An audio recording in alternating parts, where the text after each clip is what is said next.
Hey guys, Comic Book Steve here again with another haul. This one's gonna be a little short, not too short. This one is from mostly new releases and New England Comics in Brockton. Had gotten in a new shipment of $1 books. I learned that actually from Francis McNearin's video, so shout out to him for that. Since he's another Boston guy, so I saw that he went to the store and posted a video with his dollar books he got from the new batch. So I had to run out there this last weekend actually to check out what they had left. And they didn't have a ton left. I'm sure the good stuff was cleaned through, but I was able to pick up some stuff that I was happy to find. And it was also good that New England Comics loves to do their 50% off back issue sales, which I'm not complaining. And Brockton store, I think, has the best selection of back issues, especially Amazing Spider-Man. So they extended that. They also love to extend their sales. So even though it was supposed to end at the end of September, they extended it all the way to last weekend. So I was able to get a couple of books from the sale and a few new dollar books. So anyway, let's just jump into it. I'll try to organize by new releases. Yeah, okay. So, I actually forget if I showed this one off last time since it's been a while and I haven't posted the videos I've made. But this is Amazing Spider-Man number 19, part of the Before Dead No More prelude of the Clone Conspiracy, the new Spider-Man event going on. I love this storyline. I'm definitely excited for the actual storyline to get started, which it did this week. But I am wildly on board with this story. I'm totally invested, and I can't wait to read more. Every installment that's come out, I've really enjoyed, and so far so good. They've only just gotten to the first issue of the actual storyline, so we'll see what happens. But I'm trying to piece together the how it's going to play out in my head, but I'm not really sure how it's going to go. So that makes me excited. I'm excited to see how they handle all this. So yeah, I'm loving Dan Slott's stuff in this new series, the fourth volume, I guess at this point. The third volume was a little weaker, but I really like the fourth volume so far. I actually want to go back and read them all and see how it all ties together. It's nice having a writer who loves the continuity, um, and has a long run on the book and really gets the character. There have been other good writers. J. Michael Straczynski was a good writer for Spider-Man, but he didn't really like to follow continuity that much, except for like his own.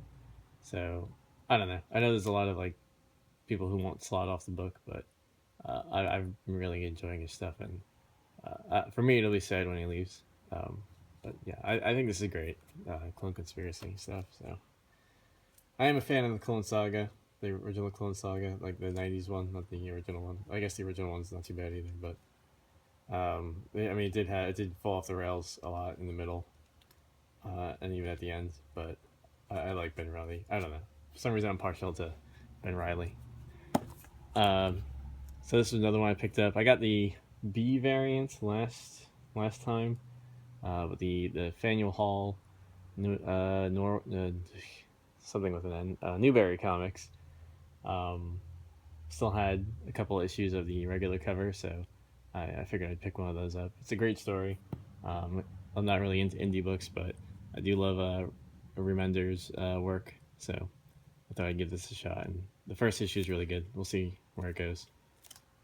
The art's pretty awesome too. I also picked up.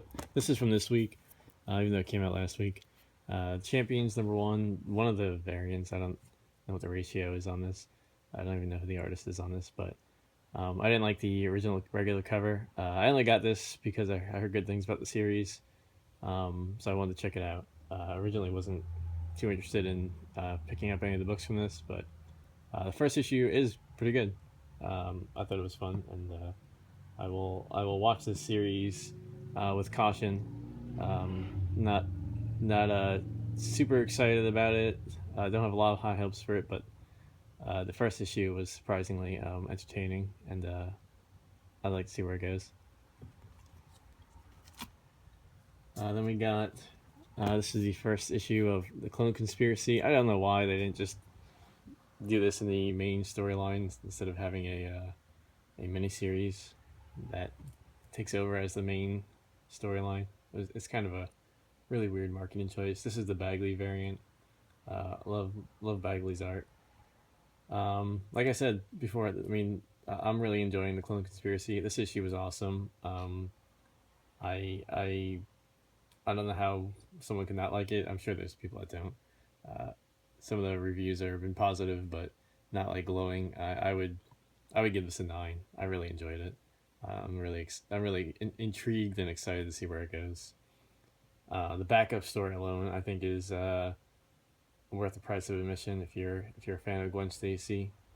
Um, Without giving too much away, it's the Gwen Stacy's death told from her perspective, and what she was thinking, and when she died, which is something I never thought I'd read. Uh, I'm sure it's not exactly what Jerry Conway intended, but it does. It can fit in, to the actual storyline. I think it fits into continuity, but I thought it was awesome. Yeah, like I said, I'm a big fan of Gwen Stacy, so I was really excited to read that, and I'm excited for the next issue. So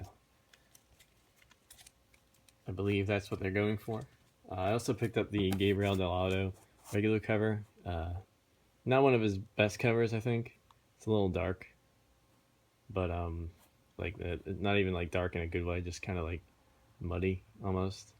I had a teacher in art school who said if you color and draw a picture and you photocopy it in black and white, and you have a hard time like still seeing the image for what it is when it's black and white, then you probably did something wrong with the coloring. Because that means the color values are too close together that you're using.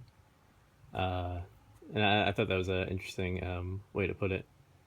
Uh, so I think this falls into that where if you photocopied it, it would just turn into a bit of a gray and black mess and be a little hard to decipher. I don't know for sure. I haven't actually done that, and I could be totally wrong. But just looking at this now, it just looks kind of muddy, but still cool.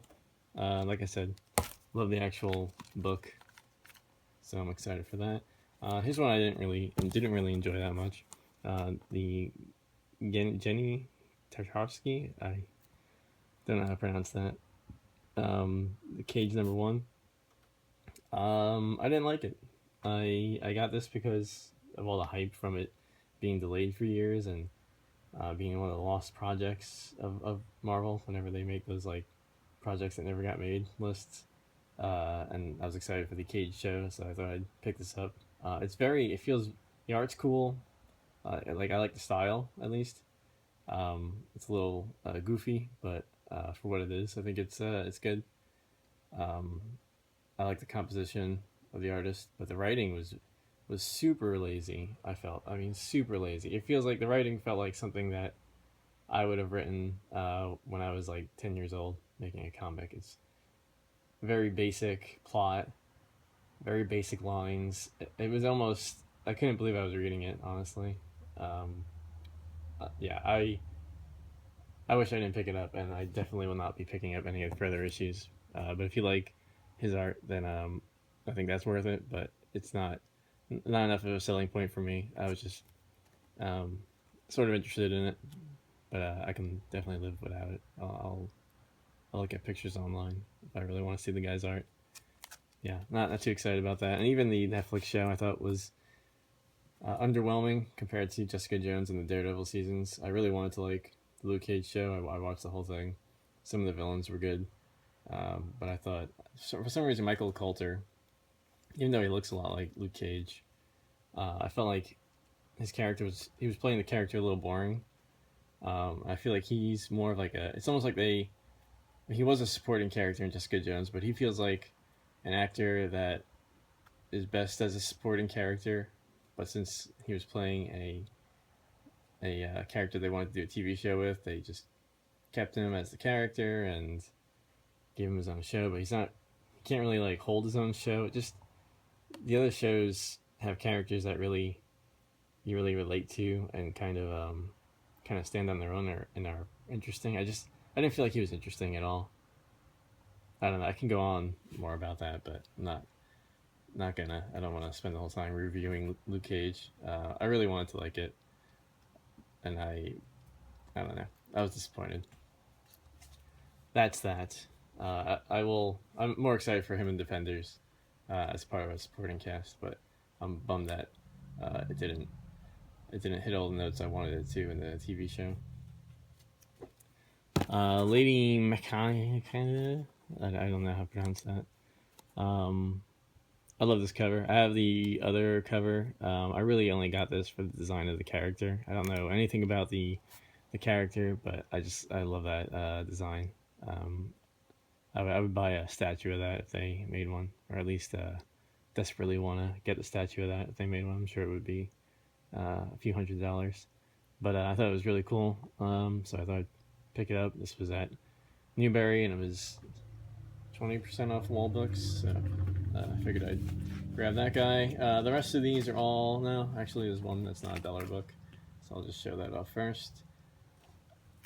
This was a back issue book, Amazing Spider-Man 164. They don't have a lot from the before 200s that I don't already have, and even that is not too much. This was the only one I saw. It was priced at $9, so it was $4.50 after the sale.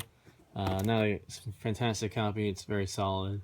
It's definitely got some color bleeding on the way to the word bubbles. You can see there's some pink going on there.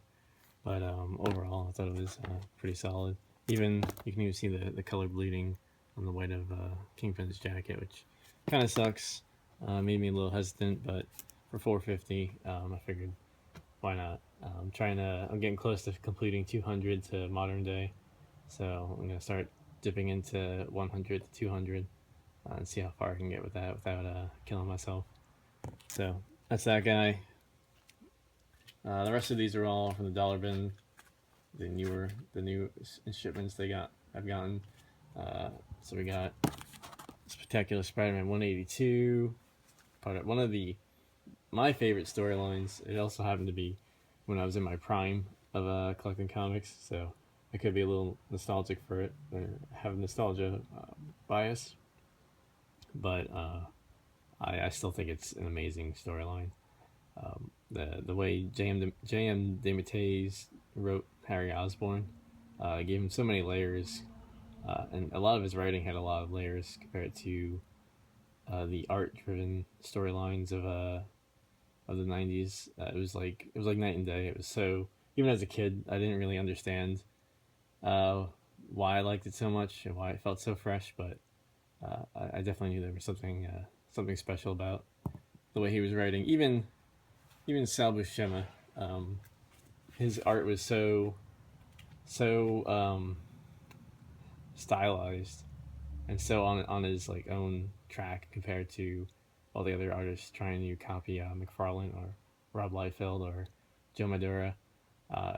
There's something special about this series that I think a lot of people miss. But if you ever want a good Green Goblin storyline, read The Child Within. I think it's fantastic, and it's a damn shame they never collected it. Batman Beyond, number 6 of 6. I think this is the first comic book appearance of Ink, this character that looks kind of like a symbiote. I'm surprised they haven't done anything with her in the actual DC Universe comics. My only assumption would be is that she's kind of similar to like a symbiote, so they might just be like, okay, it looks too much like Venom, so they just don't do anything with it. But yeah, I've wanted this book has been on my radar for a while. I don't think it goes for that much. But these animated books didn't have a high print run back then, and this is the last issue of the miniseries, so I'm sure the print run was even lower. So for $1, for I think it's first appearance, I think you can't go wrong there. Spectacular Spider-Man Annual 12. It's got Venom in it, so for $1, figured why not. Actually, not totally sure if I already have it or not. This one I do already have, but I didn't want to pass it up. It's not like an expensive book, but it's Inhumans number 5, first appearance of the second Black Widow, Yelena Belovia. It's a character that I think if they ever do a Black Widow movie, she'd be one of the top contenders for the main antagonist. So yeah, that's why I picked that one up. Um, then I got these. They had a lot of these Earth X comics there. Paradise X number 2. I just got that for the cover with the She Venom, Lady Venom. I think it's Parker's daughter, and then another May Parker there. I don't know how there's 2 of them, but I thought it was cool. I like my Spider Verse stuff, so there's not too many covers with this Lady Venom on it. Then another one there from Earth X number 8. Then I also grabbed the Hulk annual from 2001, where it's like all Hulk versus Thor, and I'm a sucker for Hulk versus Thor books, so I picked that up. Marvel Knights number 1, some kind of ratio variant. I'm actually surprised this book doesn't have more attention with the street level characters being so prominent in the Netflix shows. You got Daredevil in here, you got Punisher in here. There's Cloak and Dagger too, although they're not in Netflix. There is rumors about them having their own show somewhere, so we'll see. But I thought this would be a cool one to hold on to for a while. Then I got Web of Spider-Man number 8, the annual. Another one of the Venom appearances from that storyline. Don't know if I had this one already either, but for $1, I figured why not. That's all I got. I actually don't have anything coming. No, I don't have anything coming in the mail.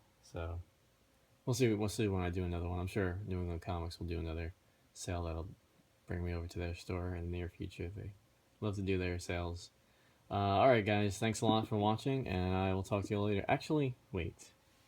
I did want to show off my, I got 2 new Marvel Legends, Spider-Woman from the Ultimate Universe, and Miles Morales from the Ultimate and now Marvel Universe. Those were 2, I think they're very cool looking toys. I like to collect all the Spider-Man universe characters. One day I'll make a display where it just has the Spider-Verse in full form, but that's about it, guys. Now really it's the end. Thanks for watching. Talk to you later.